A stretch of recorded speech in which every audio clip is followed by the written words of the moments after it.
कि अपने पास product of vector का स्टडी करने के लिए कुछ बेसिक नॉलेज होना चाहिए, जिसमें हम लोग हेडिंग लगाएंगे क्या, प्रोडक्ट ऑफ वेक्टर्स, कि वेक्टर्स का प्रोडक्ट कैसे लिया जाना है।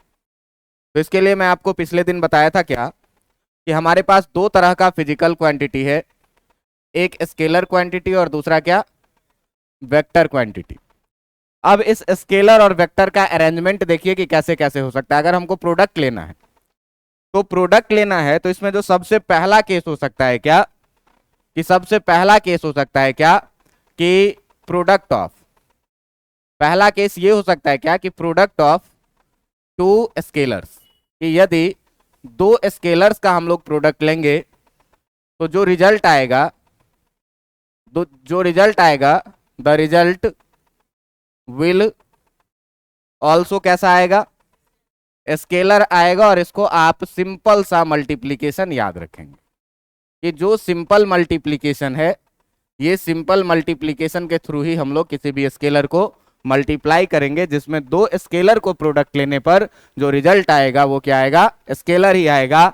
अगर आप एग्जाम्पल देखना चाहें तो एग्जाम्पल देखना चाहें तो 2 इंटू 3 करते हैं तो कैसा आएगा, या ऐसे लिखेंगे 2 इंटू 3 तो भी कितना कैसा आएगा, कोई फर्क नहीं पड़ता, दोनों स्केलर है, दोनों को हम लोग सिंपल प्रोडक्ट से मल्टीप्लाई कर देंगे, स्केलर का मल्टीप्लीकेशन हो जाएगा। जो अभी तक बचपन से मल्टीप्लीकेशन करते आए हैं वही मल्टीप्लीकेशन, ठीक है। इसके बाद जो अरेंजमेंट हो सकता है, वो प्रोडक्ट में हम एक स्केलर ले सकते हैं और एक वेक्टर ले सकते हैं। यदि किसी स्केलर से किसी वेक्टर में मल्टीप्लाई करें तो क्या होगा, और यहां से एक एक करके चीजें हम लोगों को सीखते जाना है।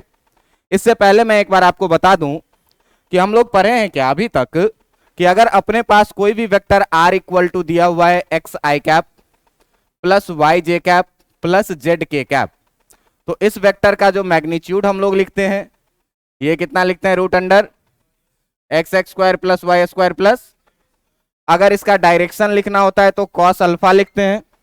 जो कॉस अल्फा होता है क्या, जो कॉस अल्फा होता है क्या, x upon root under x x square plus y square plus z square. अगर हम लोग कॉस बीटा लिखते हैं तो कॉस बीटा लिखते हैं कितना, y upon root under x x square plus y square plus, और अगर हम लोगों को कॉस गामा लिखना होता है तो हम लोग कितना लिखते हैं, z upon root under x x square plus y square plus. Magnitude का मतलब किसी भी वेक्टर का लेंथ होता है, और cos alpha cos beta cos gamma direction बताता है। बात समझ में आ रही है कि नहीं आ रही है? इतनी बातें हम लोग पीछे पढ़ चुके हैं, इतनी बातें पीछे पढ़ चुके हैं। आ जाओ इधर जरा सा इससे बात करके। और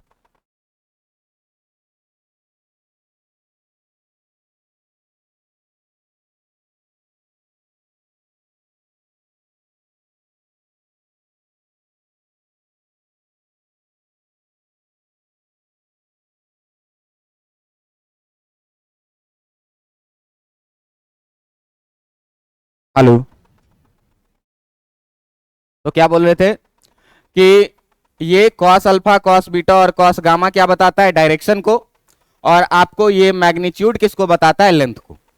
तो अब जो अगला टर्म हम लोग पढ़ने वाले हैं, वो अगला टर्म होगा क्या अपना, दूसरा टर्म, मल्टीप्लीकेशन ऑफ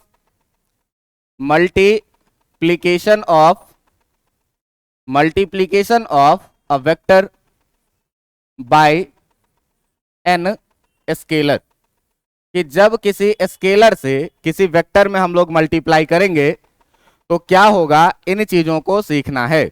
बात समझ में आ रहा है? तो हम लोग मान के चलते हैं क्या, कि let a vector r equal to x i plus y j plus z k है अपने पास। बात समझ में आ रहा है कि नहीं? मान लिए कि कोई एक वेक्टर है r equal to x i plus y j plus z k अपने पास है, और इस वेक्टर को इज मल्टीप्लाइड बाय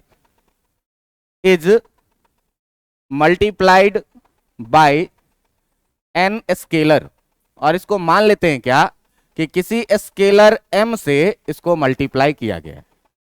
बात समझ में आ रहा है कि नहीं? किसी स्केलर m से इसको मल्टीप्लाई किया गया है। तो देखिए कि जो शुरू में अपने पास वेक्टर था, ये वेक्टर था कितना, r equal to x i cap plus y j cap और प्लस जेड के कैप। अगर इसका हम लोग मैग्नीट्यूड लिखेंगे तो मैग्नीट्यूड कितना हो जाएगा, root under x x square plus y square plus, और अगर इसका डायरेक्शन लिखोगे कॉस अल्फा तो कितना लिखते थे, x upon magnitude of r. कितना लिखते थे, कॉस बीटा अगर लिखना होता था तो y upon magnitude of r, और अगर हमको कॉस गामा लिखना होता था तो कितना लिखते थे, z upon magnitude of vector r, और मैग्नीट्यूड ऑफ वेक्टर कितना होता था, x x square plus y square plus z square. अब देखिए कि जब इस वेक्टर को हम लोग मल्टीप्लाई करेंगे किसी स्केलर m से तो कहानी में क्या होगा, इस कहानी को जरा सा ध्यान से देखना कि अब हम m से मल्टीप्लाई कर रहे हैं किसमें, वेक्टर r में। बात समझ में आ रहा है कि नहीं, m से मल्टीप्लाई कर रहे हैं किसमें, वेक्टर m के जगह पर हम लोग m ही रहने देते हैं, और वेक्टर r के जगह पर xi प्लस वाई जे और प्लस जेड के लिखेंगे कि नहीं लिखेंगे, कोई दिक्कत है इसमें। वेक्टर r के जगह कितना लिखेंगे, xi plus y j plus, simple multiplication कर दो तो ये हो जाएगा कितना, M x i cap plus m y j cap और प्लस एम जेड कितना, के कैप। और ये जो रिजल्ट मिला, इस रिजल्ट को हम लोग क्या मान लेते हैं, कैपिटल वेक्टर आर। बात समझ में आ रहा है, ये एक नया वेक्टर मिला, इस वेक्टर का नाम हम रख लिए क्या, कुछ नया वेक्टर मिला है, m से वेक्टर r में मल्टीप्लाई करने पर एक नया वेक्टर मिला जिसका नाम हम क्या रख लिए, कैपिटल r लिख लिए, और ये capital R equal to m x i plus m y j plus m z k बराबर में होगा। आप देखिए कि जो पीछे हम लोग बात करते थे उसमें आई कैप का जो कॉफिशिएंट होता था उसे x बोलते थे, जे कैप का जो कॉफिशिएंट होता था उसे y बोलते थे, और के कैप का जो कॉफिशिएंट होता था उसे, तो आप अगर ध्यान से देखेंगे तो इसमें i का कॉफिशिएंट कितना है, j का कॉफिशिएंट कितना है, और z का कॉफिशिएंट कितना है। इतना बात समझ में आ रहा है कि नहीं। तो अगर इस वेक्टर का हमको मैग्नीट्यूड लिखना है दोस्त, तो मैग्नीट्यूड अगर लिखना है तो x के जगह पर कितना लिखेंगे, mx का, y के जगह पर कितना लिखेंगे, my का, और z के जगह पर कितना लिखेंगे, mz का। ध्यान से देखना कि सब में से m स्क्वायर कॉमन होके बाहर आ जाएगा, सब में से कॉमन हो जाएगा m स्क्वायर, क्योंकि ये हो जाएगा कितना आपका, m square x x square plus m square y square plus m square कितना, जेड स्क्वायर। और ध्यान से देखिए कि अगर m स्क्वायर को आप कॉमन करेंगे तो इसमें बचेगा कितना, x x square plus y square plus z square, और m स्क्वायर रूट से बाहर आएगा, तो m स्क्वायर जब रूट से बाहर आएगा तो आपके पास क्या बचेगा, magnitude of vector r equal to m times root under x x square plus y square plus, जरा ध्यान से देखिए कि ये root under x x square plus y square plus z square magnitude of vector small r है जो given था हमारे पास। तो इसको हम लोग magnitude of vector r equal to m times magnitude of small r लिखेंगे कि नहीं लिखेंगे, इसमें कोई दिक्कत है। इसका मतलब ये हुआ कि जब किसी वेक्टर में मैंने किसी स्केलर m से मल्टीप्लाई किया तो इसका मैग्नीट्यूड पहले इतना था, root under x x square plus y square plus z square, अब इसका magnitude m times root under x x square plus y square plus z square. मतलब जिस स्केलर से मल्टीप्लाई करेंगे मैग्नीट्यूड उतना गुना हो जाएगा। बात समझ में आ रहा है कि नहीं, मैग्नीट्यूड उतना गुना हो जाएगा। अब देखो कि जरा सा हम लोग डायरेक्शन पे बात करें, अगर हम लोग डायरेक्शन पे बात करें किसका, डायरेक्शन ऑफ कैपिटल आर का, बात समझ में आ रहा है कि नहीं। तो अगर हम लोग इसके डायरेक्शन का बात करें, for the direction of capital R वाले वेक्टर का ध्यान देना कि कैपिटल आर वेक्टर जो है आपका ये है कितना, M x i plus m Y और प्लस एम जेड कितना, के, और इसका जो मैग्नीट्यूड आपको आया है ये मैग्नीट्यूड कितना आया, m times magnitude of vector r। इतनी बातें समझ में आ रही है कि नहीं। अगर देखो कि यहां पर हम लोग cos अल्फा निकालना चाहें, अगर यहां पर हम लोग cos अल्फा निकालना चाहें तो cos अल्फा क्या लिखते थे, x अपॉन मैग्नीट्यूड, तो यहां x के जगह पर है कितना, और इस वेक्टर का मैग्नीट्यूड है कितना, कैपिटल R। इस कैपिटल R को हम लोग कितना लिखेंगे, mx upon m times small r का मैग्नीट्यूड, m से m कैंसिल होगा और ये भी कितना बचेगा, x times magnitude of vector. मतलब वेक्टर r का भी मैग्नीट्यूड इतना ही था, x upon magnitude of r, और मल्टीप्लीकेशन के बाद भी इसका alpha x upon magnitude of r ही है, इसमें कोई फर्क नहीं पड़ा है। बात समझ में आ रहा है कि नहीं। दूसरा बात की अगर हम लोग कॉस बीटा देखेंगे तो कॉस बीटा देखिए कि y का कॉफिशिएंट यहां पर कितना है और इसमें मैग्नीट्यूड कितना है। फिर से ये कितना हो जाएगा m y upon m times magnitude of vector r. M से एम कैंसिल होगा, कितना बचेगा y upon magnitude of vector. यही चीज पहले भी था। और अगर हम लोग कॉस गामा लिखेंगे तो कॉस गामा लिखेंगे तो ये कितना हो जाएगा m z upon magnitude of vector r. और फिर से इसको हम लोग कितना लिखेंगे m z upon m times magnitude of vector r. M से एम कैंसिल होगा और ये क्या बचेगा z upon magnitude of vector r. इसका मतलब ये हुआ कि जब किसी भी वेक्टर में हम किसी स्केलर m से मल्टीप्लाई किए तो उसका मैग्नीट्यूड m टाइम्स हो गया, m गुना हो गया और डायरेक्शन पे कोई फर्क नहीं पड़ा। बात समझ में आ रहा है कि नहीं? तो कहने का मतलब कि जब डायरेक्शन बदला ही नहीं, जो पहले डायरेक्शन था वही डायरेक्शन रह गया, इसका मतलब रिजल्ट जो आएगा वो कैसा आएगा, वेक्टर ही आएगा। बात समझ में आ रहा है कि? तो हम लोग यहां पर लिखेंगे क्या कि जब यहां पर ध्यान दीजिएगा कि लिखेंगे क्या कि जब भी किसी वेक्टर को किसी स्केलर से मल्टीप्लाई किया जाएगा, ठीक ना, जब भी लिखेंगे क्या कि if any vector vector r is multiplied by an scalar m, then the magnitude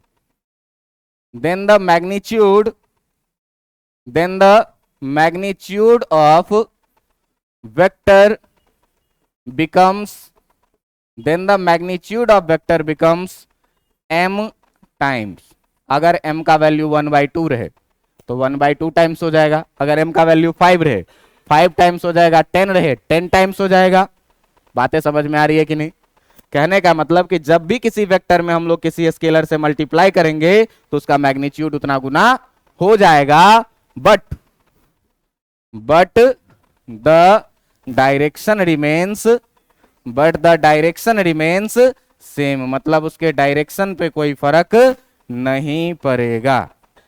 बात समझ में आ रहा है कि नहीं आ रहा है? बात समझ में आ रहा है कि नहीं?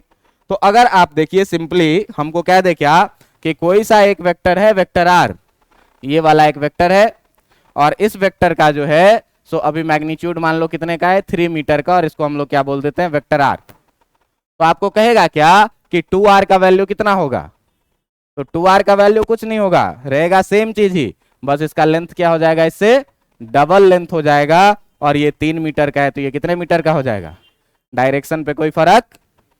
बातें समझ में आई कि नहीं? तो जब भी किसी स्केलर से किसी वेक्टर को हम लोग मल्टीप्लाई करेंगे तो आपने देखा क्या कि उसका मैग्नीट्यूड m टाइम्स हो रहा है, लेकिन डायरेक्शन पे कोई फर्क नहीं पड़ेगा। जो direction cos alpha cos beta cos gamma का मल्टीप्लीकेशन के बाद है वही direction cos alpha cos beta cos gamma का मल्टीप्लीकेशन से पहले भी था, मतलब डायरेक्शन पर कोई फर्क नहीं पड़ा और इसका मैग्नीट्यूड क्या हो गया, बदल गया। बात समझ में आ रहा है कि नहीं? अब जरा सा ध्यान से देखना कि कहोगे कि सर कैसे मान लें, कुछ न्यूमेरिकल डाटा डाल के दिखाइए। बात समझ में आ रहा है कि नहीं? तो कुछ न्यूमेरिकल डाटा डाल के दिखाइए। तो आप सिंपली देखिए क्या कि हम लोग मान के चलते हैं एक क्वेश्चन लेके, और एक क्वेश्चन लेकर के चलते हैं आगे, चीजों को देखते हैं थोड़ा सा कि कैसे क्वेश्चन होगा। मान लीजिए क्या कि वेक्टर आर इक्वल टू कुछ भी है आपका 3i cap minus 4j cap plus 5k cap. बात समझ में आ रहा है? तो आपसे कहे क्या कि 5r का वैल्यू बताइए, तो 5 में मल्टीप्लाई करिएगा तो 5 3 जा 15i कैप माइनस 5 4 जा 20j कैप और प्लस 25k कैप हो जाएगा कि नहीं हो जाएगा? अब देखिए कि जब 5 से मल्टीप्लाई किए हैं तो अगर हम वेक्टर r का मैग्नीट्यूड निकालेंगे तो वेक्टर r का मैग्नीट्यूड निकालेंगे तो 3 का स्क्वायर प्लस माइनस 4 का स्क्वायर प्लस ये हो जाएगा आपका कितना 5√2, 50 आ जाएगा। देख लो 25 16 और 9, 16 9 25 और 25 50, 50 को कितना लिखेंगे 5√2। अगर हम इसका मैग्नीट्यूड लिखें 5r का, तो 5r का मैग्नीट्यूड अगर लिखेंगे तो रूट अंडर कितने का स्क्वायर 15 का स्क्वायर प्लस माइनस 20 का स्क्वायर और प्लस कितने का स्क्वायर। जरा सा ध्यान से देखना, ये 15 का हो जाएगा कितना 225, 20 का हो जाएगा कितना और 25 का हो जाएगा कितना इसको तुम देख लेना सॉल्व करके, 6 4 10 10 2 1250 आ जाएगा, और रूट अंडर 1250 का वैल्यू हो जाएगा आपका 25√2। 25 का 625, और 625 को 2 से गुना करिए तो 1200। आप देखिए कि ये 5√2 है तो ये 25√2 है, 5 गुना हो गया कि नहीं, मतलब वेक्टर में 5 से मल्टीप्लाई किए तो मैग्नीट्यूड भी कितना टाइम्स हो गया। लेकिन अगर वेक्टर आर का डायरेक्शन लिखोगे, अगर वेक्टर आर का डायरेक्शन लिखोगे, ध्यान देना कि अगर हम लोग फॉर वेक्टर आर बात करेंगे तो कॉस अल्फा का वैल्यू का बात करेंगे तो x अपॉन एक्स के जगह पर है कितना 3, और मैग्नीट्यूड के जगह पर है कितना 5√2। अगर कॉस बीटा का बात करेंगे तो कितना है -4, और कितना 5 और अगर कॉस गामा का बात करेंगे तो कितना है 5/5√3, सॉरी 5√2, यहां भी 5√2। अब जरा सा ध्यान दीजिएगा कि ये वेक्टर आर के लिए है, तो अगर हम फॉर वेक्टर 5r के लिए बात करेंगे, फॉर 5 टाइम्स r के लिए अगर बात करेंगे तो कॉस अल्फा अगर लिखेंगे तो 5r वाले के लिए आप देखिए कि x के जगह पर है कितना 15, और मैग्नीट्यूड के जगह पर है कितना 25√5 से कटेगा 3 बार में, 5 बार में, ये भी कितना हो जाएगा 3/, ये भी कितना हो जाएगा 3/5√2। सेम है कि नहीं है। इसी तरीके से अगर कॉस बीटा निकालेंगे तो ये भी आ जाएगा कितना, जितना यहाँ आया है -4/5√2। इसी तरीके से अगर आप कॉस गामा भी निकालेंगे तो ये भी कितना आ जाएगा 5/5√2। इतनी बातें समझ में आ रही कि नहीं, आप देख लो ऐसे, -20 4 से कटेगा 5 से कटेगा, है कि नहीं, 25 5 से कटेगा 5 से कटेगा, सारा वैल्यू क्या आ रहा है सेम। मतलब क्या कि डायरेक्शन यहां बात करें यहां बात करें, दोनों जगह डायरेक्शन क्या सेम, लेकिन मैग्नीट्यूड कितना हो गया 5 गुना। बातें समझ में आ रही है कि नहीं। अब हम लोग एक बहुत ही इंपॉर्टेंट कॉन्सेप्ट पर बात करेंगे, और इंपॉर्टेंट कॉन्सेप्ट होगा क्या, डॉट प्रोडक्ट ऑफ वेक्टर्स। बात समझ में आ रहा है कि नहीं। तो डॉट प्रोडक्ट में हम लोग बात करेंगे क्या, डॉट प्रोडक्ट में हम लोग अब बात करेंगे दूसरा वेक्टर का, जो जिसमें हम लोग अब तीसरे टाइप पर आएंगे। अभी पहले क्या देखे थे कि किसी स्केलर को स्केलर से मल्टीप्लाई करेंगे तो क्या होगा, दूसरा देखिए स्केलर से वेक्टर को मल्टीप्लाई करेंगे तो क्या होगा, वेक्टर मिलेगा, मैग्नीट्यूड उतना टाइम्स हो जाएगा और डायरेक्शन पे कोई फर्क। अब सवाल उठता है क्या कि अगर तीसरे राउंड में हम लोगों को vector multiplication of vector by vector पढ़ना है, हम लोगों को क्या पढ़ना है, multiplication of vector by vector. अब देखिए कि इसमें हम लोगों को बस एक लाइन याद रखना है, एक लाइन याद रखना है तो डॉट प्रोडक्ट खत्म हो जाएगा, और एक और लाइन याद रखेंगे तो क्रॉस प्रोडक्ट भी खत्म हो जाएगा। बात समझ में आ रहा है। तो वो एक लाइन क्या है, तो multiplication of vector by vector में हम लोग दो तरह का मल्टीप्लीकेशन पढ़ते हैं। एक पहला जिसको हम लोग बोलते हैं क्या, डॉट प्रोडक्ट, या इसी डॉट प्रोडक्ट को हम लोग स्केलर प्रोडक्ट भी बोलते हैं। बात समझ में आ रहा है कि नहीं। इसका सिंबल हम लोग डॉट से लिखते हैं। और जो दूसरा मल्टीप्लीकेशन है जिसको हम लोग क्या बोलेंगे, क्रॉस प्रोडक्ट बोलेंगे, और इस क्रॉस प्रोडक्ट को हम लोग वेक्टर प्रोडक्ट भी बोलते हैं। और ये वेक्टर प्रोडक्ट क्यों बोलते हैं इस पर आगे चर्चा होगा, और आगे चर्चा होगा इसके लिए हम लोग सिंबल क्रॉस का यूज करते हैं। कहने का मतलब कि जो मैथमेटिक्स में हम लोग डॉट का और क्रॉस का मीनिंग सेम पढ़ते थे मल्टीप्लीकेशन में, वो पूरी कहानी यहां पर बदलने वाली। अब वेक्टर को वेक्टर से मल्टीप्लाई करना है। देखो कि स्केलर और वेक्टर में एक का डायरेक्शन था एक का डायरेक्शन नहीं था, तो डायरेक्शन सेम रह गया, कोई फर्क नहीं पड़ा। स्केलर में दोनों का डायरेक्शन नहीं था तो रिजल्ट का भी कोई डायरेक्शन नहीं हुआ। लेकिन यहां पर दोनों वेक्टर है और दोनों के पास डायरेक्शन है, तो यहां दोनों को मल्टीप्लाई करने का अलग अलग रूल होता है। पहला रूल है डॉट प्रोडक्ट का और दूसरा रूल है किसका, क्रॉस प्रोडक्ट। इससे पहले मैं आपको चाहूंगा कि थोड़ा सा पीछे का कहानी मैं आपको रिकैप कराऊं। पीछे के कहानी में हम लोगों ने पढ़ा था डेफिनेशन फॉर इक्वल वेक्टर। क्या पढ़ा था, इक्वल वेक्टर। इक्वल वेक्टर में मैं क्या बोला था कि यदि किसी भी दो वेक्टर का मैग्नीट्यूड, मैग्नीट्यूड का मतलब सीधे सीधे किससे होता था, लेंथ से, एंड दूसरी बात क्या था कि डायरेक्शन, यदि किसी वेक्टर का मैग्नीट्यूड और डायरेक्शन बोथ आर सेम रहे, दोनों का दोनों क्या रहे, सेम रहे, तो दोनों वेक्टर को हम लोग क्या बोलते थे, इक्वल वेक्टर बोलते थे। बात समझ में आ रहा है कि नहीं। तो अगर दो वेक्टर का बात किया जाए इक्वल वेक्टर का, तो मान लो अगर ये है एक वेक्टर ए तो इसका एक और जो दूसरा होगा इसको भी हम लोग क्या बोलेंगे, वेक्टर ए, और दोनों का डायरेक्शन सेम है तो दोनों के बीच का एंगल हम लोग कितना लिखते हैं, 0 डिग्री। इसके बाद जो एक नॉलेज मैंने आपको दिया था वो दिया था किस चीज का, यूनिट वेक्टर का।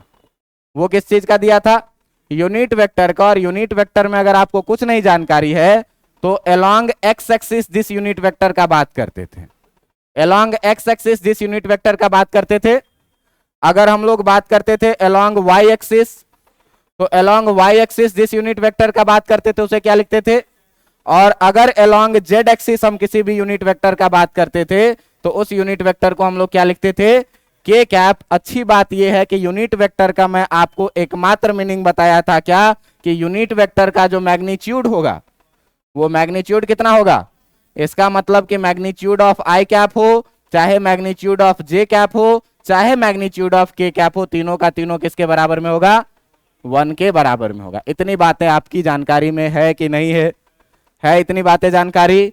तो अब हम लोग इसी कॉन्सेप्ट का यूज करके हम लोग बढ़ेंगे वेक्टर वेक्टर प्रोडक्ट के पहले रूल, जिसको हम लोग डॉट प्रोडक्ट बोलेंगे। बात समझ में आ रहा है। अब देखिए कि यहां से एक एक चीज को आपको मैथमेटिकली सीखना है। तो जो पहला रूल है आपका, ये पहला रूल है क्या, डॉट प्रोडक्ट। और इस डॉट प्रोडक्ट में आपको एक लाइन याद रखना है। एक लाइन क्या याद रखना है, कह रहा है क्या कि if two vectors vector a and vector b, दो वेक्टर है, दोनों वेक्टर को हमने क्या बोला, एक को वेक्टर ए और एक को vector b, having vector a and vector b having magnitude a and b respectively. कह रहा है क्या कि दोनों का जो मैग्नीट्यूड है वो क्या है, ए और बी है। If the angle between vector a and vector b, यदि वेक्टर ए और वेक्टर बी के बीच का एंगल जो है वो कितना है, थीटा है, then their dot product is defined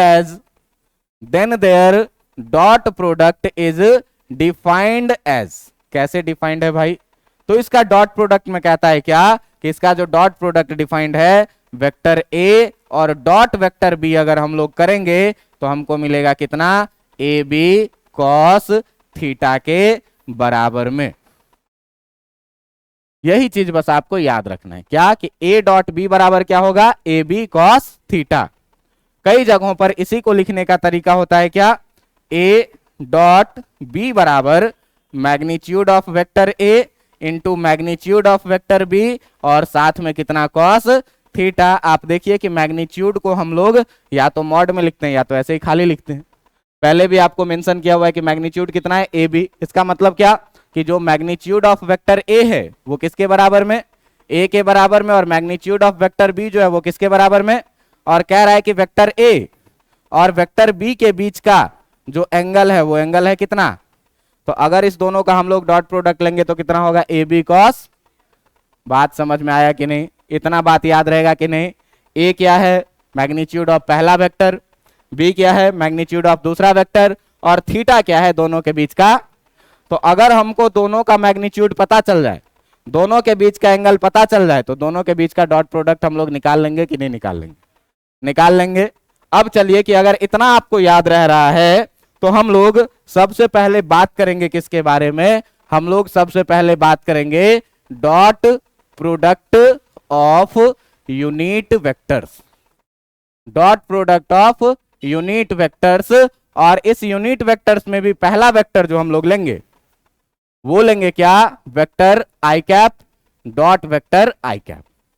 अब देखो ये दोनों आई कैप है, इसका मतलब क्या कि आई कैप कैसा भी होगा, किस डायरेक्शन में होगा, एक्स एक्सिस के अलॉन्ग ही तो होगा।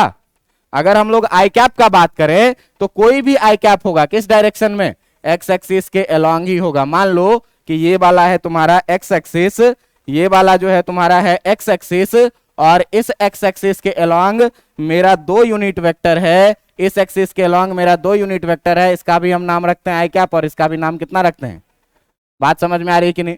आपको पता होगा कि अगर हम बात करें मैग्नीट्यूड ऑफ आई कैप का तो कितना, चाहे पहला वाला हो चाहे दूसरा वाला हो, दोनों का मैग्नीट्यूड कितना होगा, और दोनों आई कैप है, इसका मतलब दोनों सेम डायरेक्शन में होगा, एक्स के डायरेक्शन में होगा, तो दोनों सेम डायरेक्शन में है तो दोनों के बीच का एंगल थीटा इक्वल टू कितना डिग्री हो जाएगा, 0 डिग्री। देखो डॉट प्रोडक्ट के रिजल्ट में हम लोग क्या पढ़े हैं कि यदि दो वेक्टर है ए और बी, तो ए और बी का जो डॉट प्रोडक्ट लिखते हैं वो कितना लिखते हैं, ए बी कॉस थीटा, या इसी को लिखते हैं मैग्नीट्यूड ऑफ वेक्टर है, और इसी को क्या लिखते हैं, मैग्नीट्यूड ऑफ वेक्टर।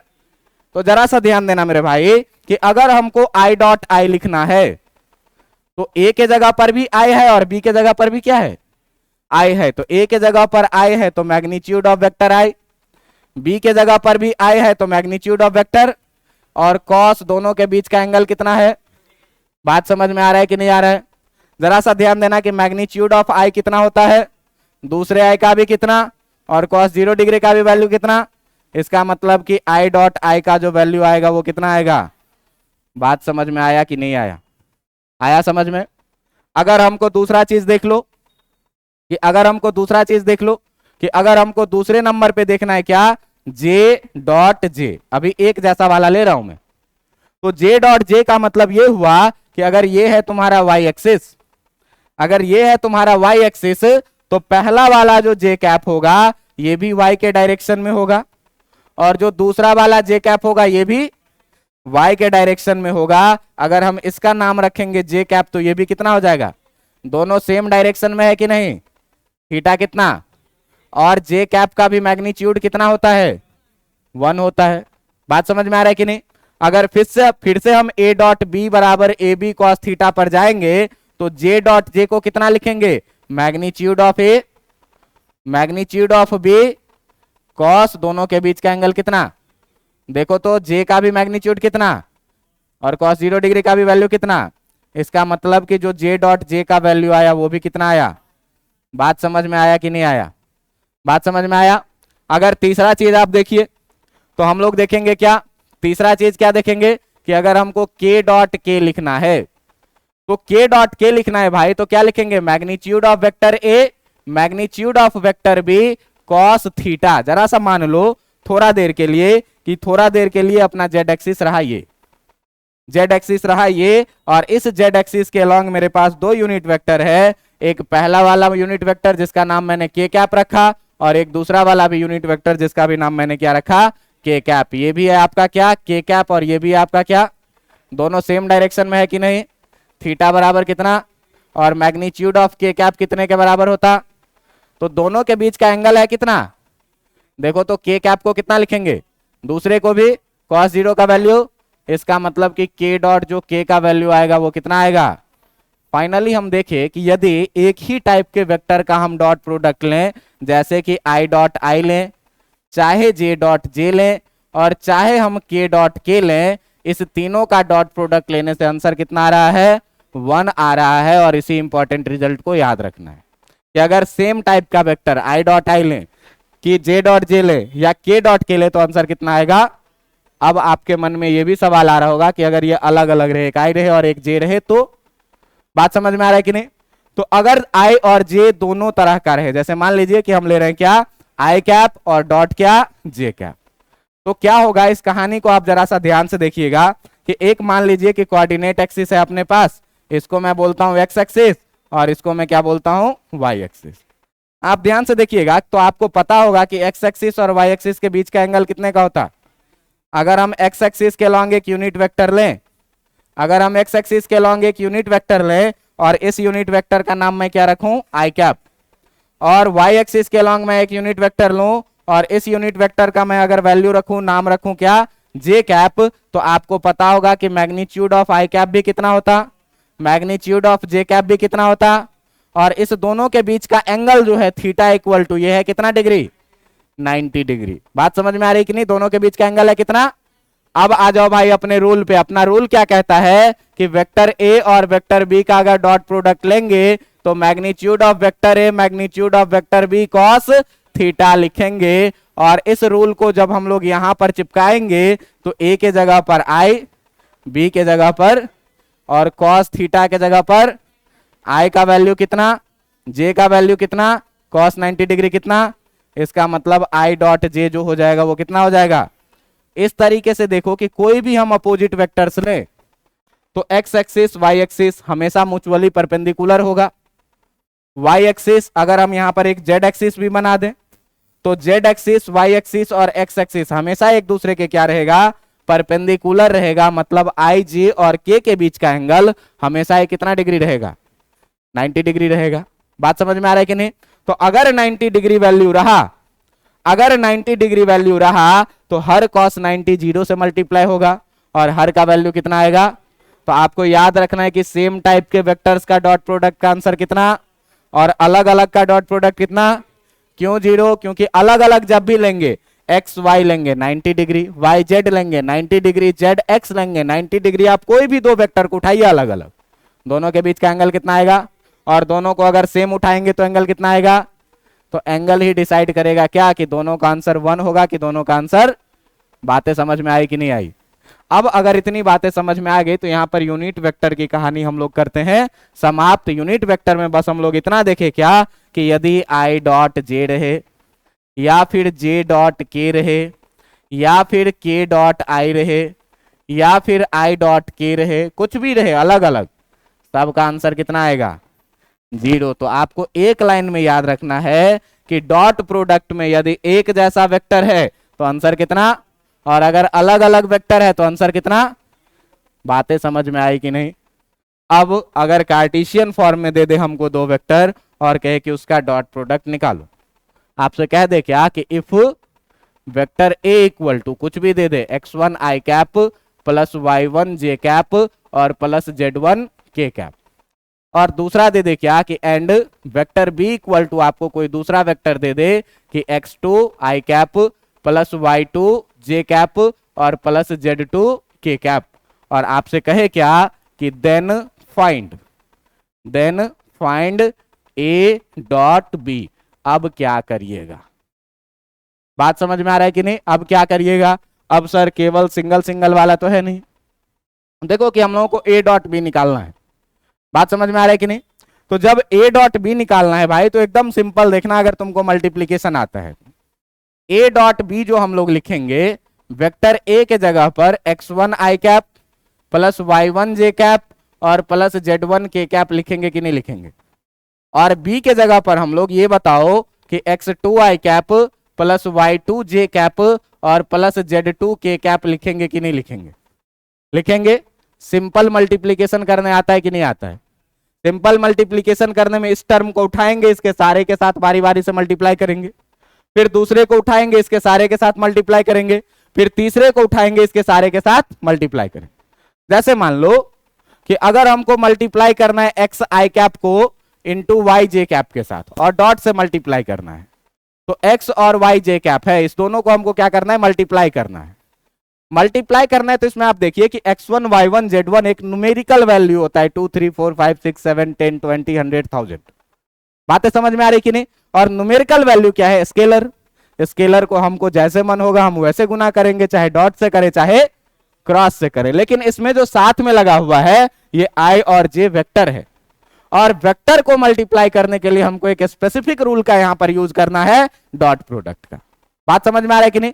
तो अगर इसको मल्टीप्लाई करना है तो पहले स्केलर को तो सीधे लिख लोगे एक्स वाई, स्केलर है नंबर है, और जो वेक्टर है आई कैप डॉट जे कैप। बात समझ में आ रहा है कि नहीं। ऐसे लिखना है वेक्टर्स के मल्टीप्लीकेशन में। तो चलिए इसको थोड़ा सा मल्टीप्लाई करने का कोशिश करते हैं। बात समझ में आ रहा है। तो देखो कि इस वाले का हम लोग पहला वेक्टर उठाते हैं। पहला वेक्टर जो है इसका ये है कितना आपका x1 आई कैप, और इस x1 आई कैप के साथ इस पूरे x2 आई प्लस y2 j और प्लस z2 k को मल्टीप्लाई करेंगे। कोई दिक्कत है। इसका दूसरा उठाएंगे, इसका दूसरा है क्या, y1 j कैप, और इस y1 j कैप के साथ इस y1 j कैप के साथ पूरा के पूरा इस टर्म को फिर से क्या करेंगे, चिपका देंगे। बात समझ में आ रहा है कि नहीं। फिर क्या करेंगे, इसका तीसरा टर्म उठाएंगे।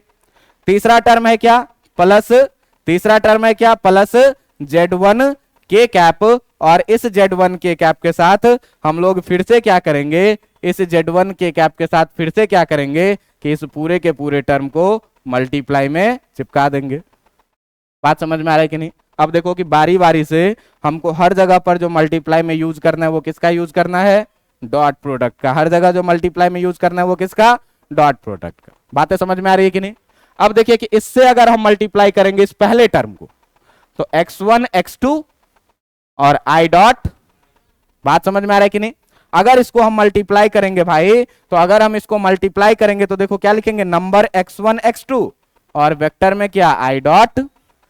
फिर इससे मल्टीप्लाई करेंगे तो x1 y2 plus x1 y2, ये नंबर है, इससे कोई फर्क नहीं पड़ना है, लेकिन यहां पर वेक्टर है i और यहां पर वेक्टर है क्या? प्लस। अगर हम इससे मल्टीप्लाई करेंगे तो x1 z2 और वेक्टर है कितना? i dot. बातें समझ में आ रही है कि नहीं आ रही है? दूसरे ब्रैकेट में आ जाइए, y1 x2 plus y1 x2 j dot कितना? Plus y1 y2 j dot कितना? और plus y1 z2 j dot कितना हो जाएगा? प्लस तीसरे वाले में आ जाओ, z1 x2 k डॉट कितना? प्लस z1 y2 और k डॉट कितना?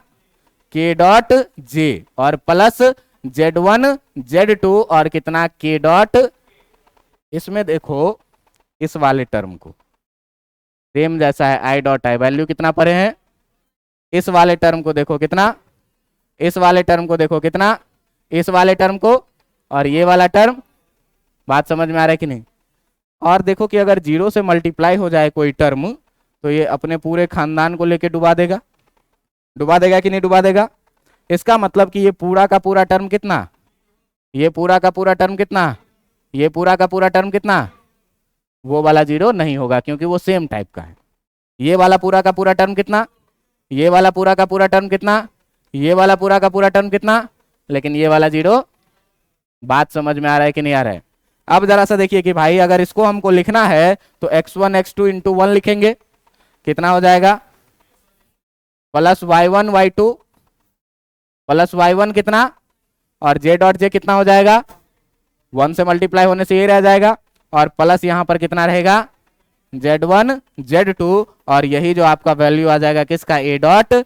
जरा सा ध्यान से देखिए कि इस पूरे रिजल्ट में ij के नाम का जो भी चीज था वेक्टर, वो गायब हो गया। अब इसका जो वैल्यू आएगा वो नंबर में आएगा, और नंबर क्या होता है? स्केलर। नंबर स्केलर होता है, इसीलिए वेक्टर के इस प्रोडक्ट को, डॉट प्रोडक्ट को, इसीलिए इस डॉट प्रोडक्ट को हम लोग एक दूसरा भी नाम देते हैं। इस डॉट प्रोडक्ट का दूसरा नाम क्या रखते हैं? इस डॉट प्रोडक्ट का हम लोग दूसरा नाम क्या रखते हैं? Scalar product. क्यों? कि दो वेक्टर का डॉट प्रोडक्ट लेने से जो आंसर आता है वो क्या आता है? स्केलर आता है, और इसीलिए इसका नाम क्या रखते हैं? अब मन में सवाल उठता है क्या कि सर इसका काम क्या है? इस डॉट प्रोडक्ट का मुझे काम क्या है? तो देखो कि अभी तक जो हम लोगों ने सीखा है वो क्या सीखा है, उस पर जरा सा रिकैप करते हैं, और फिर इसका मेन काम क्या है उस काम पर हम लोग चर्चा करना शुरू करते हैं। बात समझ में आ रहा है? देखिए कि अभी तक हम लोग क्या पढ़े कि अगर दो वेक्टर है अपने पास a डॉट बी, तो a डॉट बी के लिए पहला चीज हम लोग क्या लिखते हैं? पहला चीज इसको हम लोग क्या लिखते हैं? ए बी कॉस थीटा के बराबर। बात समझ में आ रहा है कि नहीं? यहां से एक बात बताओ कि अगर मुझे कॉस थीटा लिखना रहे, तो कॉस थीटा लिखना रहे तो a डॉट बी और अपॉन में ए बी इधर मल्टीप्लाई से डिवाइड में आ जाएगा कि नहीं आ जाएगा? ये वेरी इंपॉर्टेंट फॉर्मूला। अगर दो वेक्टर आपको पता है, दो वेक्टर पता है क्या? वेक्टर a इक्वल टू, अगर दो वेक्टर आपको पता है क्या? Vector a equal to x1i plus y1j plus z1k, और दूसरा वेक्टर b इक्वल टू आपको दिया हुआ है x2i plus y2j plus z2k।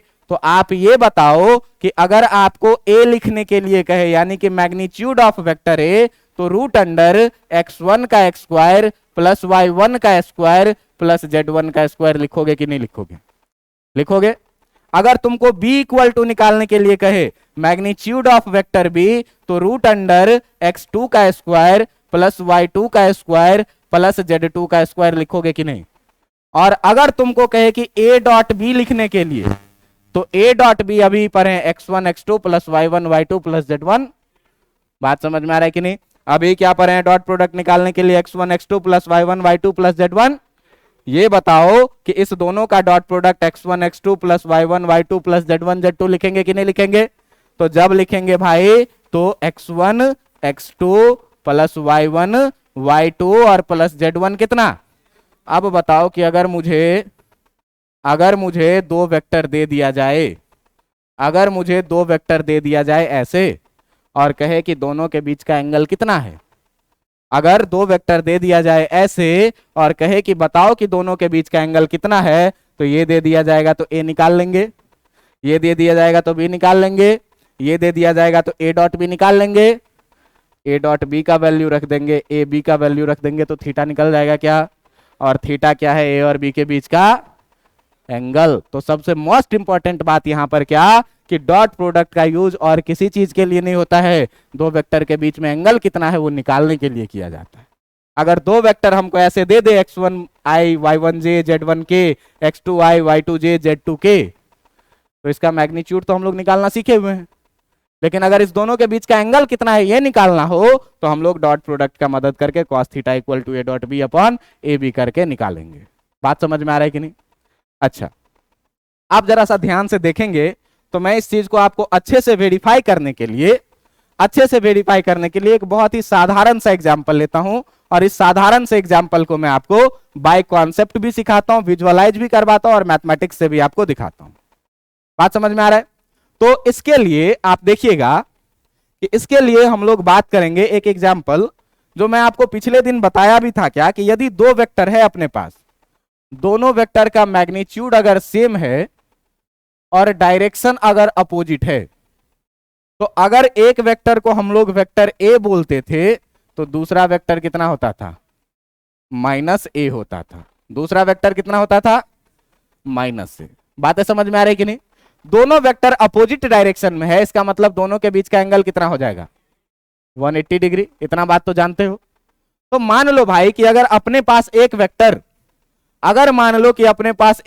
Vector A equal to है 2i plus 3j plus 4k, और जो दूसरा वेक्टर है vector B equal to minus 2i cap minus 3j cap और माइनस 4k कैप। तो तुम ध्यान से देखोगे अगर, तो इस वेक्टर बी में से अगर माइनस हम लोग कॉमन कर लें तो ये 2i cap plus 3j cap और प्लस 4k कैप हो जाएगा। यानी कि जो वेक्टर बी है वो आपका माइनस ऑफ वेक्टर ए के बराबर में, कुछ वैसा सीन है। बात समझ में आ रहा है कि नहीं। ये जो वेक्टर बी है ये किसके बराबर में है, माइनस ऑफ वेक्टर बी। मतलब हम लोग पहले से जानते हैं कि दोनों के बीच का एंगल 180 डिग्री आना चाहिए। अब डॉट प्रोडक्ट से देखते हैं इस चीज को कि आएगा कि नहीं आएगा। बात समझ में आ रहा है। तो देखिए कि अपने पास जो वेक्टर ए गिवन है वो 2i plus 3j plus 4k। तो पहले हम लोग अगर वेक्टर ए का मैग्नीट्यूड निकालेंगे तो कितना लिखेंगे, root under 2 square plus 3 square plus 2 का स्क्वायर प्लस 3 का स्क्वायर प्लस 16 9 25 और 4 29। ठीक है। अगर वेक्टर बी का मैग्नीट्यूड हमको लिखना है तो रूट अंडर माइनस 2 का स्क्वायर प्लस माइनस 3 का स्क्वायर और प्लस माइनस ये भी कितना आ जाएगा, रूट अंडर। कोई दिक्कत है। अगर हमको ए डॉट बी लिखना है, तो क्या पढ़े हैं, x1 x2 plus y1 y2 plus z1।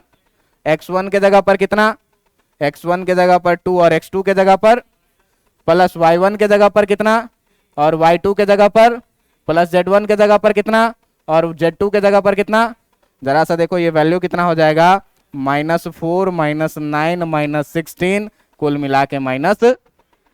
बात समझ में आ रही कि नहीं। अब जरा सा देखिए कि अगर हम लोग बात करें cos थीटा का, तो अभी हम लोग cos थीटा क्या पढ़े, a डॉट बी और बाई कितना, a डॉट बी का वैल्यू कितना आया, a का वैल्यू कितना, b का वैल्यू कितना, रूट 29 29 29 29 से कट जाएगा। यानी कि cos थीटा का वैल्यू कितना आया, कितने पे होता है। बात समझ में आया कि नहीं आया, बात समझ में आया कि नहीं। तो अगर दो वेक्टर कार्टेशियन फॉर्म में दिया हुआ रहे और कहे कि दोनों के बीच का एंगल निकालना है, तो हम लोग क्या करेंगे, वेक्टर फॉर्म्स का यूज करेंगे। बात समझ में आया कि नहीं आया? अगर इतनी बातें समझ में आई, बात समझ में आ रहा है, तो अब देखिए कि यहां से हम लोग चाहते हैं क्या कि कुछ रिजल्ट्स को पहले डिस्कस कर लें डॉट प्रोडक्ट से रिलेटेड। बात समझ में आ रहा है कि नहीं? तो डॉट प्रोडक्ट से रिलेटेड कुछ रिजल्ट से अगर हम लोग डिस्कशन करेंगे तो तुम देखो कि if two vectors are in same direction, अगर दो वेक्टर किस में हो, सेम डायरेक्शन में हो, तो सेम डायरेक्शन में हो इसका मतलब थीटा बराबर कितना डिग्री, ये तो पहले से जानते हो। तो अगर हम लोग दो वेक्टर, और ये दोनों वेक्टर का नाम हम लोग रखेंगे वेक्टर ए और वेक्टर बी, के बारे में ही बात करेंगे हर जगह कि ये दोनों वेक्टर जो है सो कौन सा है, वेक्टर ए और वेक्टर बी। अब देखो कि अगर दोनों वेक्टर सेम डायरेक्शन में है, तो सेम डायरेक्शन में है इसका मतलब कि cos थीटा इक्वल टू, हम लोग अगर फॉर्मूला लगाएंगे a dot b upon a b का, तो थीटा के जगह पर कितना रखेंगे, cos थीटा के जगह पर कितना रखेंगे, cos 0 डिग्री, और ये क्या लिखेंगे a डॉट बी और अपॉन कितना, cos 0 डिग्री का वैल्यू कितना, इक्वल टू कितना हो जाएगा a डॉट बी और अपॉन कितना, ए बी को इधर ले आएंगे तो क्या निकल के आएगा कि जो a डॉट बी होगा वो किसके बराबर में होगा। तो अगर अगर अगर ध्यान रखिएगा कि अगर जो है, तो अगर जो है सो a dot b a b के बराबर में हो जाए, if a dot B equal to a b, then आपको सीधे सीधे क्या रखना है याद कि थीटा इक्वल टू कितना होगा। बात समझ में आ रहा है कि नहीं? a dot b a b के बराबर में हो जाए इसका मतलब दोनों वेक्टर सेम डायरेक्शन में है। बात समझ में आ रहा है कि नहीं? दूसरा चीज देखिए कि अगर दोनों वेक्टर अपोजिट डायरेक्शन में हो, ठीक ना, if two vectors vector a and vector b are in opposite direction, अगर जो दोनों वेक्टर है वो किस में है, अपोजिट डायरेक्शन में है, तो अपोजिट डायरेक्शन का मतलब थीटा इक्वल टू कितना, 180 डिग्री। आपको पढ़ाए हुए हैं अभी इससे पहले कि दो वेक्टर एक दूसरे के अपोजिट डायरेक्शन में है, तो अपोजिट डायरेक्शन का मतलब एक ही होता है क्या कि दोनों के बीच का जो एंगल होगा वो दोनों के बीच का एंगल कितना होगा, 180 डिग्री होगा। बात समझ में आ रहा है कि नहीं? क्यों होगा 180 डिग्री भाई? तो 180 डिग्री होने के लिए हम लोग पढ़े हैं क्या कि जब भी दो वेक्टर के बीच का एंगल निकालना है तो वेक्टर को पैरेलल शिफ्ट करिए, टेल से टेल मिला दीजिए, दोनों के बीच में जो छोटा एंगल होगा वही कौन सा होगा, दोनों वेक्टर के बीच का। लेकिन इस दोनों वेक्टर का दुर्भाग्य कि ऊपर और नीचे एक जैसा है, तो एक जैसा है तो कोई सा भी उठा के ले लेंगे, काम हो जाएगा। कितना डिग्री का है? बात समझ में आ रहा है कि नहीं? अब देखो कि अगर 180 डिग्री है तो फिर हम लोग अगर डॉट प्रोडक्ट का फॉर्मूला लगाएंगे, cos थीटा इक्वल टू कितना, a डॉट बी और अपॉन कितना, ए बी। तो cos थीटा के जगह पर कितना रखेंगे, 180 डिग्री, और ये कितना आ जाएगा, a डॉट बी और अपॉन कितना, आप देखिए 180 डिग्री का वैल्यू कितना, -1 इक्वल टू कितना, a डॉट बी, और नीचे कितना, ए बी को जब इधर लेके आइएगा तो a dot B equal to, अगर माइनस ए बी के बराबर में आए, a डॉट बी अगर माइनस ए बी के बराबर में आए, if a dot B equal to minus a b आए, इसका मतलब क्या हुआ कि जो थीटा इक्वल टू कितना होगा, 180 डिग्री, और वेक्टर्स जो है वो किस में है, vectors are in opposite direction, vectors are in opposite direction. बातें समझ में आ रही है कि नहीं आ रही है? तो सेम डायरेक्शन अपोजिट डायरेक्शन की बात हो गई। जरा सा बात कर ले कि अगर परपेंडिकुलर हो एक दूसरे के, तब बात समझ में आ रहा है कि नहीं? तो अगर दो वेक्टर एक दूसरे के परपेंडिकुलर हो तब क्या होगा, जरा सा देखना कि कह रहा है क्या कि इफ टू वेक्टर्स, जो आपका दोनों वेक्टर्स है vector a and vector b are mutually perpendicular, are mutually कैसा हो जाए, परपेंडिकुलर हो जाए। इसका मतलब क्या कि अगर हम बात करें दो वेक्टर का, एक वेक्टर वेक्टर ए और दूसरा वेक्टर वेक्टर बी, और ये दोनों वेक्टर जो है वो एक दूसरे के क्या है, म्यूचुअली परपेंडिकुलर है। म्यूचुअली परपेंडिकुलर होने का मतलब थीटा इक्वल टू कितना डिग्री है, 90 डिग्री। तो अगर भाई हम लोग फॉर्मूला लगाएंगे cos theta equal to a dot b और अपॉन ए बी का, तो थीटा के जगह पर क्या रखेंगे, 90 degree. Cos 90 degree equal to कितना हो जाएगा, ए डॉट बी, और नीचे में कितना हो जाएगा, ए बी। कॉस 90 का वैल्यू कितना, 0 इक्वल टू कितना हो जाएगा, a dot b upon a b. और जब आप ए बी को इधर ले आइएगा तो 0 से मल्टीप्लाई होकर कितना हो जाएगा, और फाइनली जो आपको मिलेगा वो कितना मिलेगा, A dot B equal to 0। तो अगर A dot B equal to आ जाए कितना, अगर आ जाए A dot B equal to कभी भी 0, इसका मतलब क्या समझना है, कि इसका मतलब समझना है ये कि जो वेक्टर ए और वेक्टर बी है ये कैसा है, आर म्यूचुअली परपेंडिकुलर, एक दूसरे पर कैसा है, परपेंडिकुलर है। और एक दूसरे पर परपेंडिकुलर होने का मतलब क्या, कि थीटा इक्वल टू कितना, अच्छा थीटा इक्वल टू कितना डिग्री, 90 डिग्री। इतनी बातें क्लियर हुई कि नहीं हुई? अगर इतनी बातें क्लियर है तो डॉट प्रोडक्ट खत्म। अगर इतनी बातें क्लियर है तो डॉट प्रोडक्ट। अब इस पर है क्या कि एक आध क्वेश्चन प्रैक्टिस करके देख लें, है कि नहीं? इस पर क्या करें कि एक आध क्वेश्चन प्रैक्टिस करके अगर देख लें, तो आपसे मैं पूछना चाहता हूं, आपसे मैं पूछना चाहता हूं क्या, क्वेश्चन में मैं पूछना चाहता हूं क्या, कि prove that vector A equal to 3i minus 4j plus 5k and vector B equal to 4i 4i plus 4i plus 4i plus 6k 30 और इधर 42 और 42 मैं इसको कुछ और करूं, इसको 8 कर दूं, 8 के 40 और 12 52, 13 चौका 52 plus 13j are mutually perpendicular. आपको प्रूव करना है कि जो दो वेक्टर ए और बी है ये म्यूचुअली कैसा है, मतलब दोनों के बीच का एंगल है कितना, बनाइए तो जरा सा।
समझने में दिक्कत होता है,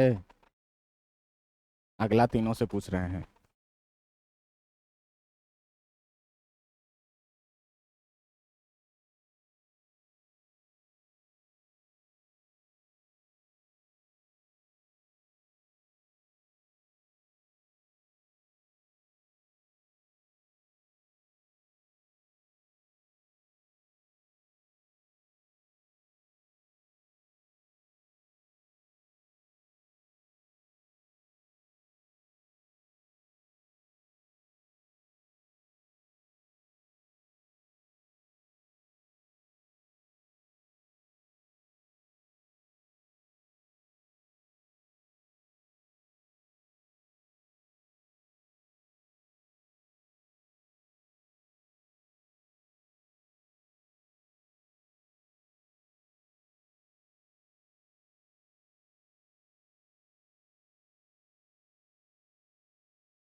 हेलो, आते हैं इस क्वेश्चन पे।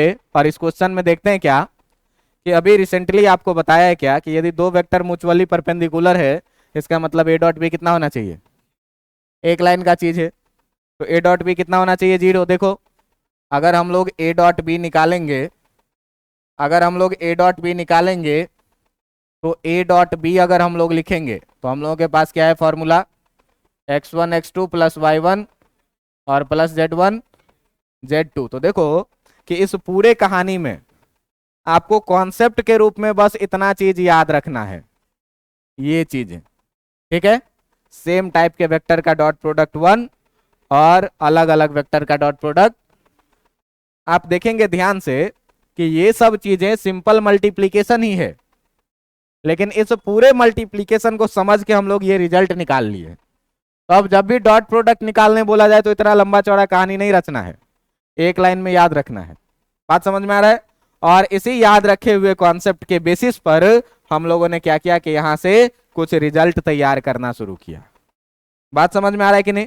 अब ये रिजल्ट हमको मिल गया, तो ये क्वेश्चन में कह रहा है क्या कि ए बी म्यूचुअली परपेंडिकुलर है, इसका मतलब ए डॉट बी का वैल्यू कितना होना चाहिए। देखते हैं 0 आता है कि नहीं।